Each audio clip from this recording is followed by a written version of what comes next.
Olá, boa tarde! Ao vivo hoje no aniversário de 14 anos da Lei Maria da Penha. Com muita alegria que a gente vem hoje conversar sobre a Lei Maria da Penha no seu aniversário. Olá, Carol que está entrando. Olá, obrigada pela presença. Oi, mãe.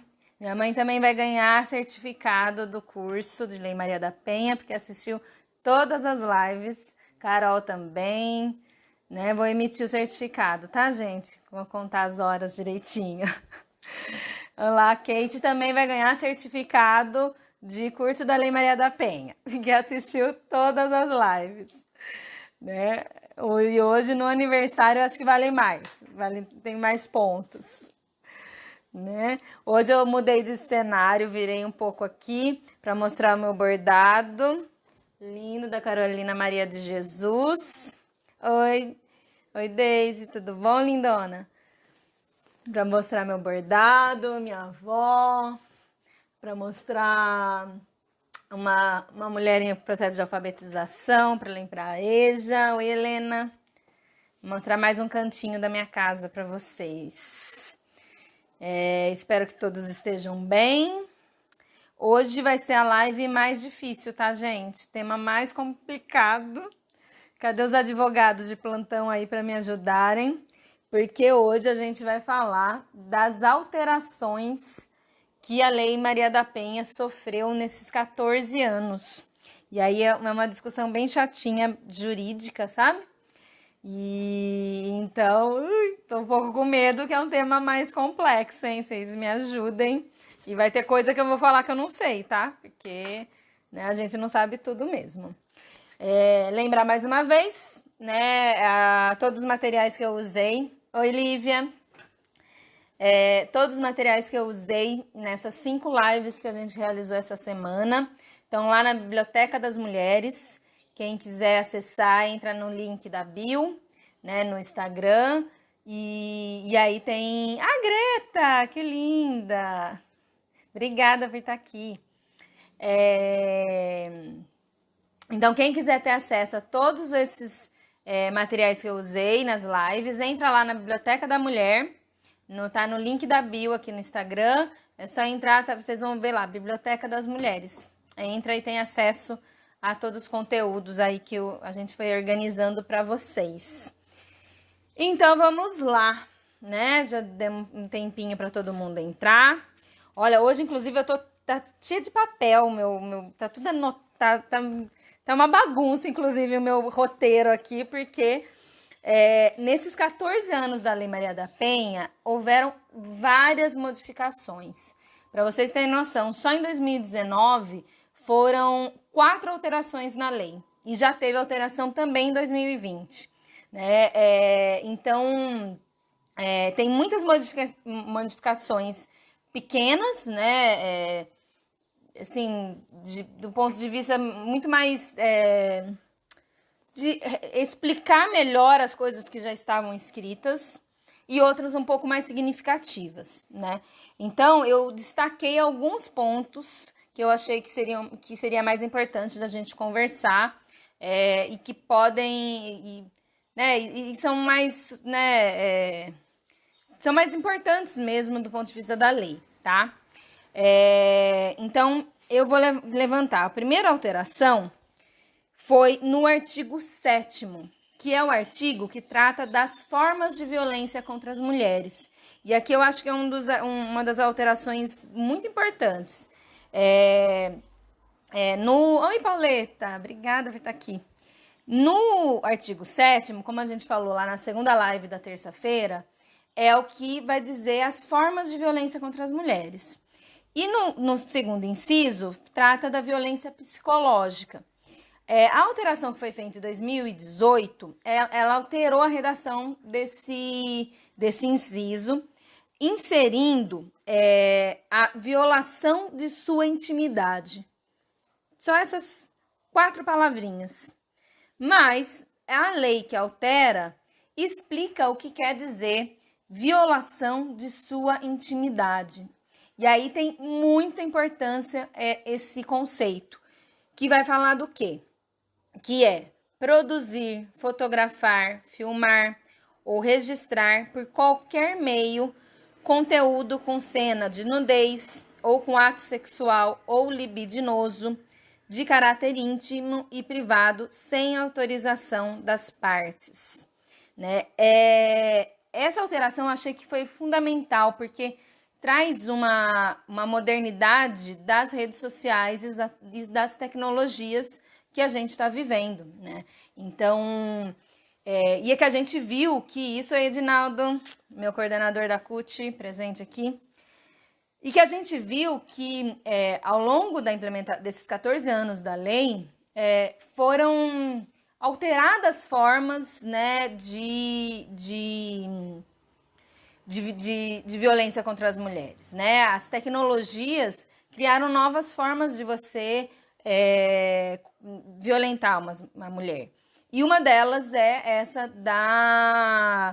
da fotografia, também conhecida como pornografia de vingança, né? Então, o que é isso? Você fotografa, filma um ato íntimo, né, do casal e sem permissão da vítima, você divulga esse material, né? Então, foi muito importante essa alteração da lei, porque exemplifica muito bem uma situação de violência que, infelizmente, muitas mulheres começaram a passar, principalmente jovens, né? Começaram a passar nos últimos tempos, tá?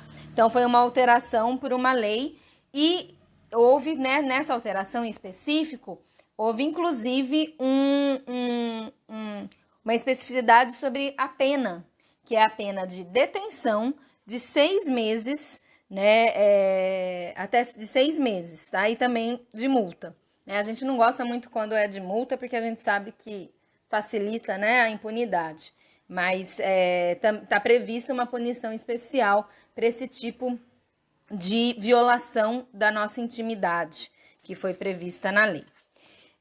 Uma outra alteração, e aí foi bem grande, foi feita em 2019, no artigo, vamos pegar aqui direitinho, 9º, que vai falar da assistência às mulheres vítimas de violência, tá? E aí é uma alteração bem polêmica, tá? Que causa muitas dúvidas. Eu tenho muita dúvida sobre ela, que vai falar o quê? Eu vou ler direitinho para vocês verem. Aquele que, por ação ou omissão, causar lesão, violência física, sexual, psicológica, moral ou patrimonial à mulher, então quer dizer, o agressor, fica obrigado a ressarcir todos os danos causados, inclusive ressarcir o Sistema Único de Saúde, o SUS. De acordo com a tabela SUS, os custos relativos aos serviços de saúde prestados para total tratamento das vítimas em situação de violência doméstica e familiar. Ou seja, o agressor, né, houve uma violência, a mulher teve que ser hospitalizada, teve que fazer uma cirurgia, teve gastos médicos, né, pelo SUS. E aí, o agressor, então, ele pode ser punido a ressarcir esse valor. A princípio, a gente pode entender como uma alteração interessante, no sentido de que você responsabiliza o agressor pelos gastos públicos que a sociedade teve com a violência contra as mulheres, né? Então, porque é isso, o SUS, todos nós pagamos o SUS, né? Independente de a gente ter plano ou não, a gente paga o SUS através dos nossos impostos. Então, como o agressor é o responsável pela violência, ele fica responsabilizado de arcar com esse dinheiro. Só que, ao mesmo tempo, também a gente tira uma responsabilidade do Estado em enfrentar a violência doméstica e familiar, né? Porque a Lei Maria da Penha é muito enfática em exigir do Estado essa responsabilização da violência. E quando a gente joga novamente para o âmbito privado, né, a gente volta a dizer que a violência é uma questão de marido e mulher, né? Que eles que têm que resolver. Então, tem bastante polêmica, tem esses dois pontos de vista sobre essa alteração. Eu não sei aí como que tá a aplicabilidade dessa lei. Acho que é algo que a gente pode, né, aqui em conjunto, quem estiver assistindo, a gente pode pesquisar para entender se os agressores estão realmente arcando com isso e como que está sendo essa implementação. Mas é algo meio que polêmico. Uma outra alteração que houve na lei, também nesse item, foi a questão das mulheres em situação de violência terem a prioridade para matricular seus dependentes em instituições de educação mais próximas ao seu domicílio ou de transferir as crianças. Isso eu acho que... e que, ainda complementando, e que os dados dessa matrícula ou transferência são sigilosos, né? Isso eu acho uma alteração muito boa. Quando atendi as mulheres em situação de violência no Centro de Referência da Mulher, a gente tinha muito essa situação, né? Então, principalmente quando as mulheres estavam em abrigo, né? Então elas estavam, né, em proteção no abrigo, na casa-abrigo, e a gente tinha que alterar a matrícula das crianças na escola para proteger as crianças, né? E isso era um elemento, era muito recorrente, né? Por quê? Porque o agressor muitas vezes ia atrás das crianças como uma forma de violentar a mulher, né? E colocava as crianças em risco. Então, essa matrícula com prioridade, mesmo que a escola não tiver vaga, a escola tem que garantir a matrícula e que esses dados sejam sigilosos para garantir a proteção das mulheres e das crianças, é algo fundamental para proteger todo mundo. Então, foi uma alteração bem interessante. Olá, Silvana, querida PLP, também aqui presente com a gente, tá? Uma outra alteração foi também reafirmar algo que já estava escrito na lei, que tem a ver com o porte de armas, né?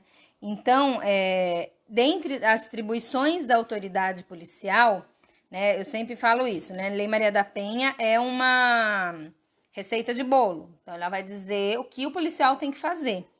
E aí tem um item que fala bem didático o que tem que fazer. 1. Ouvir a ofendida, lavrar o boletim de ocorrência. 2. Colher as provas, remeter no prazo de 48 horas as medidas protetivas, né? Determinar o exame de corpo de delito, ouvir o agressor e as testemunhas, né? Então, é bem o passo a passo do registro da ocorrência. E dentre esse passo a passo foi incluído verificar se o agressor possui registro ou posse de arma. Então, que é um agravante da situação de violência, né? Então, ter arma é uma ameaça a mais à vida das mulheres. Então, foi colocado como um item que o policial, no ato de lavrar a ocorrência, ele tem que ficar atento, né? E sempre perguntar, verificar se o agressor tem esse porte de arma. Pulando um pouquinho. Gente, tá difícil hoje? Porque hoje tá tranquilo, Helena? Tá dando para entender? Tranquilo? Uma outra alteração também tem a ver com os agressores, que como uma medida protetiva. Então, lembrando lá, né? As medidas protetivas são aquelas medidas de proteção à vítima, à vida da vítima, e uma forma de punição também, né? Não deixa de ser uma forma de punição aos agressores. E aí foi incluído no rol das medidas protetivas que obrigam o agressor comparecer a programas de recuperação e reeducação, tá? E também acompanhamento psicossocial do agressor por meio de atendimento individual ou em grupo. Bem, mais uma vez, né, eu respondi abanando a cabeça. Ótimo, Helena. Essas duas alterações como medidas protetivas, eu acho que, a primeira, né? O comparecimento do agressor em programas de reeducação é fundamental, importantíssimo, né? Então, logo como medida protetiva, o juiz já pode decretar, você é obrigado a comparecer num grupo reflexivo, né? Num grupo de reeducação, né? Porque a gente sabe que há um histórico aí do mesmo agressor ser agressor de várias vítimas. Então a gente quer que esse agressor ele aprenda novamente que ele não pode fazer isso, né? Então esse comparecimento pode ser uma medida que o juiz obrigue ele a comparecer. E também o acompanhamento psicossocial, que é importante, mas lembrando, faço só um destaque. Agressor de mulher, homem, vamos lá, falando mais no popular. Homem que bate em mulher não é doente, tá? Ele não é doente, né? Ele é uma pessoa que cometeu um crime, né? Então, ele pode ter um acompanhamento de psicossocial? Sim, ótimo, né? Assim como todos os criminosos poderiam ter, tá? Então, é importante que a gente reeduque as pessoas, né? Para que elas não cometam mais crimes, de todos os crimes, né? A Lívia pergunta aqui, ó, tem esses grupos de reeducação em São Carlos? Não. Nós tivemos aqui na cidade um projeto bem interessante do LAPREV, que é um laboratório de análise e prevenção da violência da UFSCar, um laboratório muito importante, histórico, né? E ele foi um laboratório que impulsionou muito o atendimento às mulheres em situação de violência aqui na cidade. O laboratório ele teve um programa de reeducação por um tempo, né? E agora, hein? Que eu esqueci, 2007, 2008, não vou me lembrar muito bem, mas foi por um período determinado, como um projeto de extensão, e aí depois não conseguiu mais continuar, tá? Então a gente não tem mais nenhum serviço desse. Há uma pressão, né, para que se crie alguma coisa nesse sentido, mas lembrando as diretrizes desses serviços. Esses serviços, eles estão ligados à justiça, como as questões das penas, porque ele é entendido como uma pena, né? Então, é uma penalidade que o agressor vai ter. Então, ele é ligado institucionalmente à Secretaria de Justiça. Então, tem um pouco essa dificuldade na implementação, porque tem a ver com uma questão estadual, né, com a justiça. Certo? Olá, Elvio, querido Elvio Tamoio aqui com a gente. O Elvio também faz live todo dia, viu, gente? Às 11 horas da manhã aqui no Instagram. Então, das crianças eu já falei. Vou só ressaltar uma outra alteração da lei que eu já falei. A Greta, uma colocação aqui. Me preocupa muito o aumento de violência em mulheres na pandemia. Quais medidas que podem minimizar esse aumento das violências? Isso, Greta. Infelizmente, houve sim um aumento da violência doméstica e familiar na pandemia. Porque você pega um casal que já vive um conflito, né, que já vive uma relação abusiva e coloca para conviver, né, trancada em casa, com vários elementos estressores, né, como as questões financeiras, como os filhos, como né, a própria pandemia já né, uma situação de estresse.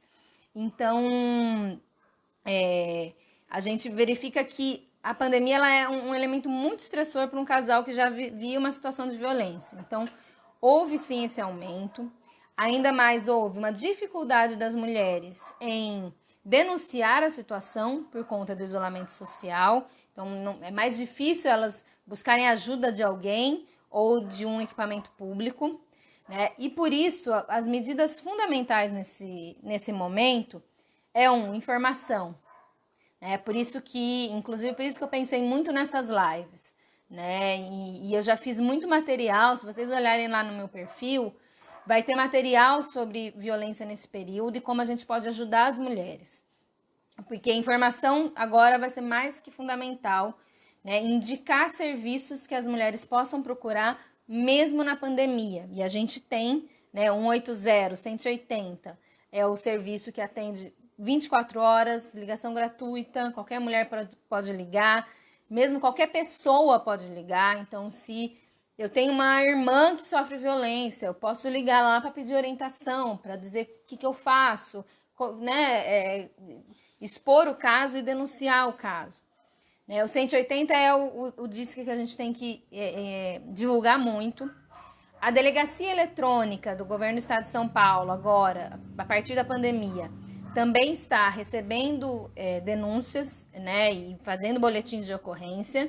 Então, a mulher pode fazer o boletim de ocorrência pela internet, né, e está tendo algumas iniciativas de campanhas. E eu acho que, em âmbito municipal, a gente não está tendo nada, né, infelizmente, a gente não tem nenhuma política pública municipal para isso, mas seria fundamental que tivesse para disseminar essas informações e criar esses canais de ajuda, né? Por exemplo, o que a Greta falou, algum canal de WhatsApp, exato, né? Então, seria possível a prefeitura criar um canal do WhatsApp para orientar as mulheres nessa situação, né? Criar outros serviços que possam ser portas de entrada, como, por exemplo, farmácias, né, que estão abertas nesse momento da pandemia, de supermercados, né? Então, disseminar outros espaços onde as mulheres possam buscar ajuda mesmo nesse momento da pandemia. Tá bom? Deixa eu só falar oi para o Dada, quem que tá aí? A Paola, linda. A Cida, nossa companheira lá do Sindicatos Metalúrgicos. Obrigada por estar aqui. E aí, não sei se respondi, Greta, você deu conta? Voltando, né? Hoje a gente está falando das alterações que a Lei Maria da Penha sofreu nesses 14 anos de existência. E uma alteração que eu falei aqui já para vocês, mas vou ressaltar, foi a da criação do crime de descumprimento das medidas protetivas. Então, o juiz pode dar uma medida protetiva, né, por exemplo, de afastamento do agressor da vítima. Ele não pode chegar perto dela. E se ele descumprir isso, ele está cometendo um novo crime, né? Então, isso aconteceu, e essa alteração aconteceu porque, infelizmente, muitos agressores descumpriam as medidas protetivas. Então, foi agravado essa situação de descumprimento das medidas, com pena de detenção de 3 meses a 2 anos, tá? Na cadeia. A Lívia, mas ter também uma equipe para atender por WhatsApp, porque senão não vai ter um efeito rápido, exato, né? Então, a gente poderia ter uma equipe que atendesse por WhatsApp, que tirasse dúvidas, que fornecesse material de orientação, né? E fizesse esse primeiro diálogo, né? O WhatsApp hoje é uma ferramenta muito importante, né? Que se popularizou muito e que as mulheres poderiam ter por ali um canal para buscar ajuda, né? Pra gente ir terminando, mais alguns pontos.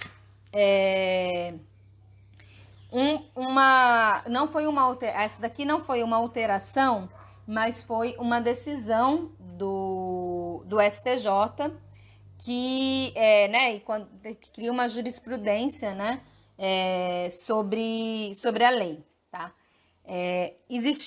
Já existia na lei uma medida protetiva que era o afastamento da mulher do ambiente de trabalho, do local de trabalho, por até 6 meses, né? Então, por quê? Porque o ambiente de trabalho é um lugar onde que o agressor sabe, né? Geralmente ele sabe, e que coloca a mulher em risco, né? Ela ir trabalhar, o deslocamento, né? Então, já estava previsto essa medida protetiva de afastamento da mulher por até 6 meses do trabalho. Mas a lei não dizia quem pagava por isso, né? Então, a mulher parava de trabalhar, e aí? Né? Quem paga? O local de trabalho continua pagando normal, né, e tal. E aí teve, então, uma decisão do STJ que determinou que o INSS é obrigado a pagar esse salário, né, esse afastamento do trabalho, né, como um afastamento mesmo, como se fosse um auxílio-doença, algo nesse sentido, tá? Então, isso facilitou muito a execução dessa medida protetiva, né, porque as mulheres, muitas vezes, elas tinham medo de solicitar essa medida e serem mandadas embora e perderem o emprego, né? Imagina elas chegarem pro patrão e falar assim, então, ó, o juiz mandou me afastar 6 meses do trabalho, né? O patrão ia falar, não ia garantir. Então, essa garantia do INSS foi muito importante, tá? E para a gente ter acesso a esse benefício, ela tem que ser uma medida protetiva. Então, isso é uma informação, inclusive, gente, muito importante que a gente saiba e consiga orientar outras mulheres. Então, na hora de lavar o boletim de ocorrência, de solicitar as medidas protetivas, pensar sobre essa questão do trabalho. Se o trabalho vai colocar essa mulher em risco ou não.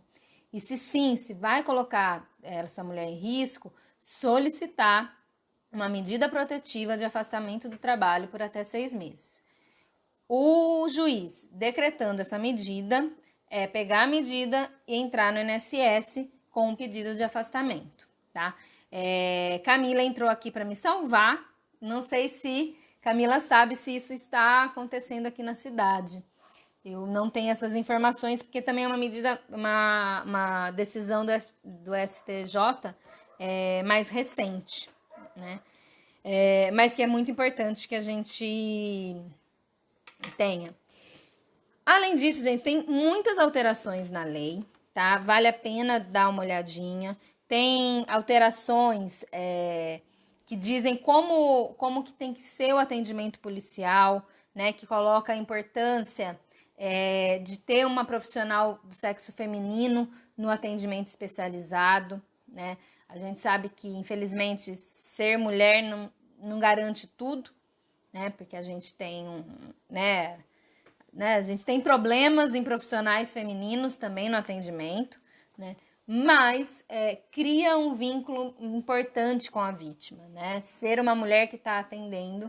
Então, isso foi uma alteração de 2017 da lei, né? Que de ser um direito da mulher ter um atendimento por uma profissional do sexo feminino, tá? E aí também nessa mesma alteração falou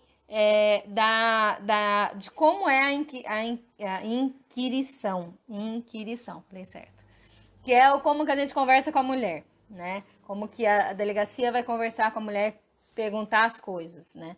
E aí fala sobre a revitimização, que a gente já conversou aqui um pouco, né? Da gente não fazer a mulher passar por toda a situação de violência novamente, né? Então, isso foi muito importante porque a gente sabe que, infelizmente, nas delegacias de defesa da mulher, a gente tem muitos problemas no atendimento, tá? Isso não é um problema local, é um problema nacional. A gente sabe que em várias delegacias as mulheres são vitimizadas novamente, são humilhadas, são desencorajadas a fazer o processo, né? Entrar com a queixa. Então, essas alterações vieram para tentar ajudar nessas questões do atendimento policial. O que eu preparei era isso. Agora eu vou deixar um tempinho a mais para a gente conversar, tirar dúvidas e pensar aí nesses 14 anos de Lei Maria da Penha. A Camila, eu não sei se está sendo aplicada em São Carlos. Então, porque é novo, né, Camila? Eu também não sei. Acho que a gente precisava pesquisar, né? De repente entrar em contato, né, com o INSS para ver se teve alguma medida nesse sentido, até com o judiciário, não sei, né? mais uma coisinha enquanto vocês vão preparando as perguntas aí. Vamos usar esse dia, né, o dia 7 de agosto, aproveitar nas redes sociais, colocar o telefone do 180, colocar outros telefones e outros locais de atendimento às mulheres, vamos divulgar a Lei Maria da Penha, né, vamos usar esse dia para né, fazer essa informação chegar a mais gente, né, marcar como um dia importante de enfrentamento à violência contra as mulheres. Né? O pessoal tá se cumprimentando, essas meninas lindas aí. Né? Então vamos usar muito esse dia como dia de reflexão e de passar informação para as mulheres. 180-180 é o número que a gente tem que botar em todo lugar. É um serviço importantíssimo para a gente divulgar, tá bom? Essa live... obrigada, Elvia. Pergunta. Raquel, 2 leis que vivenciei e que mudaram minha percepção do mundo, o ECA e a Maria da Penha. A maior imagem dessa importância são os ataques que as duas mais recebem. Isso mesmo, Elvia. O ECA é uma coisa linda, né? Toda vez que a gente lê o ECA, a gente tem a esperança de um mundo melhor, né? Se ele for realmente aplicado, né? E por isso que ele sofre muitos ataques conservadores, né? De lei que passa a mão, né? Na cabeça de bandido, etc. E a Lei Maria da Penha também, né? Eu acho que agora acho que um pouco menos, mas eu lembro de muitos ataques de que a Lei Maria da Penha era uma lei que destruidora de famílias, destruidora de lares, né? E muito pelo contrário, né? A Lei Maria da Penha, ela protege a família, protege os membros mais frágeis daquela família de sofrerem violência, né? Isso aí, Paola, vamos encorajar todas as mulheres, né? E você tem feito um trabalho lindo disso, hein? Muito bom, gente. Sigam a Paola. Ela tá fazendo vários vídeos bacanas, né? Uma mulher negra aí muito fortalecida, que nos orgulha muito, né? A Lívia, todo o processo, desde que aberto pela lei, pode ser contextualizado na história da mulher com as alterações que comentou? Como assim? Deixa eu pensar de novo. Opa, peraí. Então, pode ser contextualizado na história da mulher. Eu não entendi muito bem a pergunta, Lívia. Se a gente pode ir colocando toda a história da mulher durante o processo, será que é isso? Né? Isso é uma dificuldade bem grande que a gente tem, principalmente na delegacia. A delegacia, muitas vezes, ela é muito sucinta quando lavra o boletim de ocorrência, quando vai descrever o crime. E eu acho que precisaria ser mais detalhada, porque toda essa história de vida que o casal tem são elementos que vão dando o porquê aconteceu o crime, né? Então, como que o crime foi aumentando ao longo do tempo, né? Como que se essa mulher corre mais risco ou não. Isso faz parte dessa história, né? E que muitas vezes não é lavrado no boletim de ocorrência, né? E que precisava. Eu não sei se é bem por aí sua pergunta. A Camila, o coletivo de advogadas feministas de São Carlos fez um curso de estagiárias para a DDM em parceria com a Defensoria, para mais de 100 estagiárias, porém a DDM não chamou as estagiárias. Muito bem lembrado, Camila. Eu estava nesse curso, né? Nós estávamos juntas nesse curso, que foi uma ideia da gente capacitar melhor as pessoas dentro da delegacia e ter um olhar melhor, né, para o atendimento às mulheres. Né? E infelizmente a DDM não colocou em prática. Ela tinha um contingente gigante, né? Mais de 100 pessoas dispostas voluntariamente a trabalhar na delegacia para ajudar as mulheres e a DDM não quis. Foi bem complicado isso, né? Bem frustrante para a gente, mas a gente segue aí na luta por uma melhor estruturação da delegacia. O processo já está andando. O agressor foi indagado, mas continua a violentar de outras maneiras. Sim, Olivia. A gente pode ir acrescentando situações, né? Às vezes eu falo, por exemplo, se eu assalto um banco hoje, é um crime, não é? Amanhã eu assalto novamente o banco, não é outro crime?